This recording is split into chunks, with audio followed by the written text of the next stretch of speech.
Spin pitch తో England ను దెబ్బకొడదామనుకొని అదే ఉచ్చులో చిక్కుకొని పరాజయం పాలైన టీమిండియా ఇప్పుడు రెండవ టెస్టుకు సిద్ధమైంది. విశాఖ వేదికగా జరగనున్న మ్యాచ్ లో గెలిచి సిరీస్ సమన్ చేయాలని పట్టుదలతో బరిలోకి దిగుతోంది.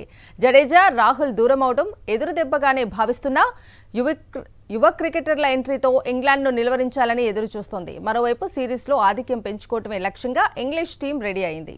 ఇంగ్లాండ్ తో టెస్టు సిరీస్ లో హైదరాబాద్ మ్యాచ్ ఓటమి భారత్ కు ఊహించని షాకే. స్పిన్ ఉచ్చుతో ఇంగ్లీష్ టీమును ఆడేసుకుందామని బరిలోకి దిగిన రోహిత్ సేన తొలి 2 రోజులు పూర్తి ఆధిపత్యం కనబరిచింది. ఏ దశలోనూ మ్యాచ్ ఓడిపోతుందని ఎవరూ అనుకోలేదు కూడా. అయితే తర్వాతి 2 రోజుల్లో ఇంగ్లాండ్ పుంజుకునేలా అవకాశాలు తానే కల్పించింది. మన బౌలర్లు తేలిపోవడం, ఫీల్డింగ్ తప్పిదాలు ఇంగ్లాండ్కు కలిసొచ్చాయి. దీనిని సద్వినియోగం చేసుకున్న ఇంగ్లాండ్ మంచి టార్గెట్ను భారత్ ముందు ఉంచడమే కాదు, బౌలింగ్లోనూ అదరగొట్టి విజయం సాధించింది.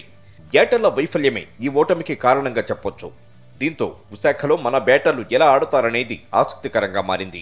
జడేజా, కేఎల్ రాహుల్ గాయాలతో దూరం అవడంతో తుది జట్టులో సర్ఫరాజ్, రజిత్ పాటిదార్లలో ఒకరికి చోటు దక్కనుంది. ఇద్దరు దేశీయవాళీ క్రికెట్లో అద్భుతంగా రాణిస్తున్నప్పటికీ ఎవరిని తీసుకుంటారనేది మాత్రం సస్పెన్స్ గానే ఉంది. మరోవైపు జడేజా స్థానంలో వాషింగ్టన్ సుందర్కు అవకాశం లభించనుంది. మ్యాచ్లో భారత్ 4 స్పిన్నర్లతో బరిలోకి దిగే అవకాశాలు ఉన్నాయి. దీనికోసం హైదరాబాద్ పేసర్ సిరాజును తప్పించనుండగా కుల్దీప్ యాదవ్ రానున్నాడు.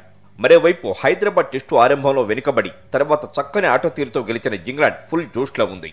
సిరీసు సమన్ చేసే అవకాశం భారత్కు ఇవ్వకూడదన్న లక్ష్యంతో కనిపిస్తున్న ఇంగ్లీష్ టీంకు పేసర్ ఆండర్సన్ రీఎంట్రీ బలాన్నిచ్చేది. అలాగే స్పిన్నర్ హార్ట్లీపైనే మరోసారి అంచనాలు ఉన్నాయి. ఇక విశాఖ పిచ్చు స్పిన్నర్లకి అనుకూలిస్తుందని అంచనా. ఇదిలా ఉంటే విశాఖ స్టేడియంలో భారత్కు మంచి రికార్డే ఉంది.